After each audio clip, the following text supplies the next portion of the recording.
রাজ্যতে পুলিশ যেভাবে অত্যাচার করছে, যারা গণতন্ত্রকে মেনে আন্দোলন করার অধিকার রাখে তাদের বিরুদ্ধে, এটা নিয়ে আমরা শীঘ্রই পীযূষবাবুর সঙ্গে আজকেও আলোচনা হয়েছে, আজকে স্টেট কমিটিতে হবে, যে এটা নিয়ে আমরা স্টেট পুলিশ, ডিজি পুলিশের বাইরে অন্যান্য ফরমে এই ব্যাপারটা তোলার সময় চলে এসছে।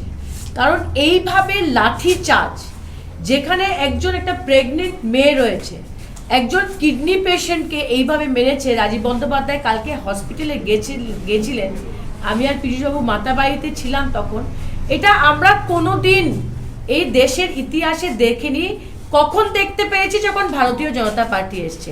আমাদের আস্থা ত্রিপুরা পুলিশের উপরে নেই, আমাদের আস্থা ত্রিপুরার মাননীয় মুখ্যমন্ত্রীর উপরে নেই।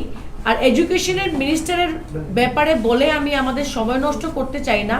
ইউ বি রেস্ট এশিওরড যে এই গভর্নমেন্টের উপরে যারা ফরম আছে, সেই ফরমে অল ইন্ডিয়া তৃণমূল কংগ্রেস এই ব্যাপারগুলো টেক আপ করবে। আর আরেকটা কথা আমি বলতে চাই, আজকে স্টেট কমিটি সবার সঙ্গে আলোচনা হবে।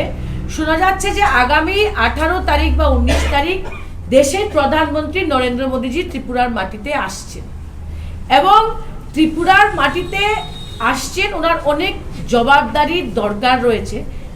সেটা নিয়ে কি স্ট্র্যাটেজি আমাদের থাকবে, এটা আমরা আজকে সভাপতিকে সামনে রেখে স্টেট কমিটিতে আলোচনা করব, এবং কয়েকদিনের মধ্যে আমরা এটাও প্রকাশ্যভাবে আপনাদের জানাবো। ধন্যবাদ।